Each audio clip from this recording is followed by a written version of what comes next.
Nous allons évoquer ce qui se passe quand nous essayons de dissuader.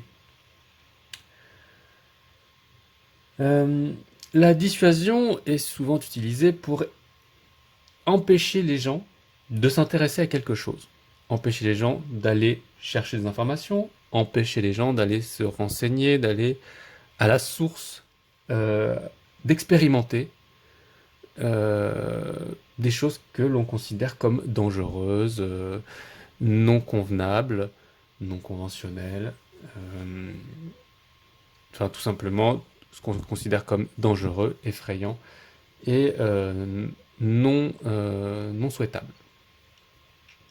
Il n'y a que deux façons d'être en position de dissuader quelqu'un. La première, avoir fait soi-même l'expérience. Et donc savoir que ce n'est pas une bonne idée. Et la seconde, on nous a raconté que ce n'était pas ce qu'il fallait faire.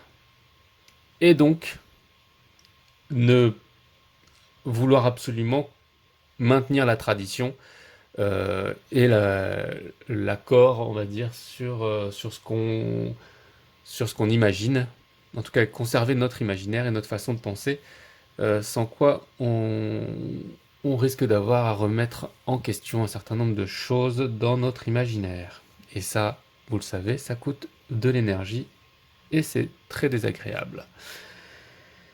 Donc ces deux cas sont représentés ici. Le premier par quelqu'un qui a fait l'expérience de vivre par exemple au milieu de deux oppositions différentes, et en tout cas qui maintient le savoir et qui sait que cette opposition, elle est, euh, elle est pas factice, mais disons que les deux réalités se confrontent alors que potentiellement on peut uniformiser les deux façons de penser en une seule, et d'ailleurs autour de lui, visiblement, dans son réel à lui, les choses sont tout à fait mélangées et donc n'ont pas raison d'être séparées.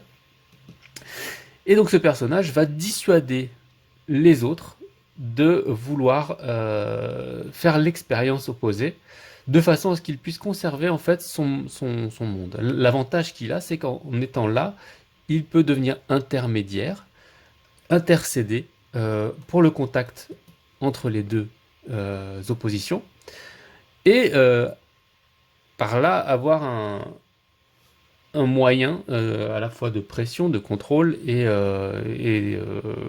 enfin, que ce soit pour du commerce ou pour peu importe la raison, pour des relations, du pouvoir, peu importe, maintenir du coup les oppositions opposées. Et donc il va les dissuader de vouloir se mélanger. Autre dissuasion possible, donc c'est quelqu'un qui fait partie donc d'un camp qui veut absolument maintenir donc le camp tel qu'il est, le conformisme, par la force du conformisme de manière générale, va essayer de dissuader quelqu'un qui va se rapprocher de l'idéologie adverse. Donc en commençant par relativiser, on l'a vu dans Convaincre, qui est donc un élément qui est nécessaire. D'abord, il faut relativiser pour pouvoir justement commencer à s'intéresser à l'opposition. Donc ces gens le font pour des peurs différentes. Le premier, la perte du contrôle, et le second, la, la perte de l'idéologie en elle-même. Parce que quand on relativise, on commence à relativiser, l'homogénéisation se déroule, l'uniformisation se déroule, ensuite, petit à petit, et vient grignoter les idéologies. Donc, on va reprendre les idéologies que j'avais utilisées déjà dans Convaincre, les pro-religion et les pro-sciences. Donc, à l'origine, on va dire qu'on a un individu qui est ici, qui commence à se dire, tiens, c'est intéressant, on peut avoir deux idéologies et elles s'organisent de façon cohérente l'une avec l'autre. Déjà, il faut savoir que quand on est à ce niveau-là où on a fusionné les deux idéologies, c'est plus possible de dissuader. Mais ça, on en parlera plus tard. Il n'y a plus possibilité puisque de toute façon, on maîtrise les deux idéologies et donc vous essayez de dissuader quelqu'un qui l'a déjà accepté, c'est trop tard. Du coup, on ne peut que dissuader encore quelqu'un qui est à la limite, qui continue encore de penser qu'il y a une division entre les deux éléments. Pour ce faire, il faut antagoniser, dichotomiser, il faut absolument montrer que c'est pas possible de faire les deux. C'est l'un ou l'autre. Il n'y a pas d'échelle, l'échelle n'existe pas, ça ne doit pas être lié, on ne doit pas pouvoir les mélanger. C'est soit la réforme, soit le progrès, on ne peut pas faire les deux. Ou alors on mélange les deux, c'est-à-dire qu'on dit que le progrès c'est la réforme, et à ce moment-là, comment vous faites pour vous en sortir? Si le progrès c'est la réforme, si l'authentique devient le récent, si la morale devient la technique, et si l'application devient l'enseignement.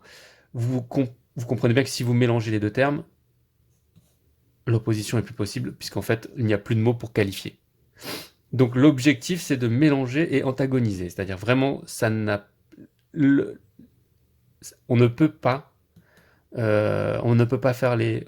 Quand je dis faire les deux, c'est vraiment comprendre. On ne peut pas comprendre les deux terminologies, les deux concepts. Les deux sont mélangés au sein du même concept. Et ce concept sous-jacent est donc n'est plus nommable et n'est plus identifiable. Et donc on produit des amalgames. Donc l'objectif c'est de produire des amalgames. Ensuite, l'étape suivante, c'est d'essentialiser.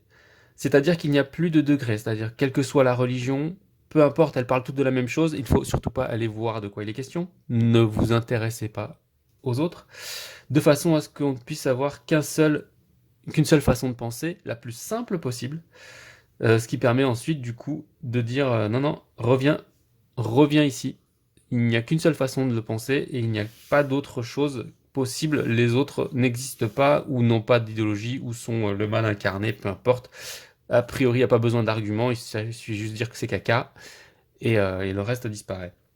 Et des deux côtés, donc en fin de compte, amalgamer, essentialiser, en réduisant donc les différences possibles. Et donc, à partir de là, c'est soit on est blanc, soit on est noir. Et en fait, on a un camp. Voilà. Donc, la dissuasion revient à faire exactement l'inverse de convaincre.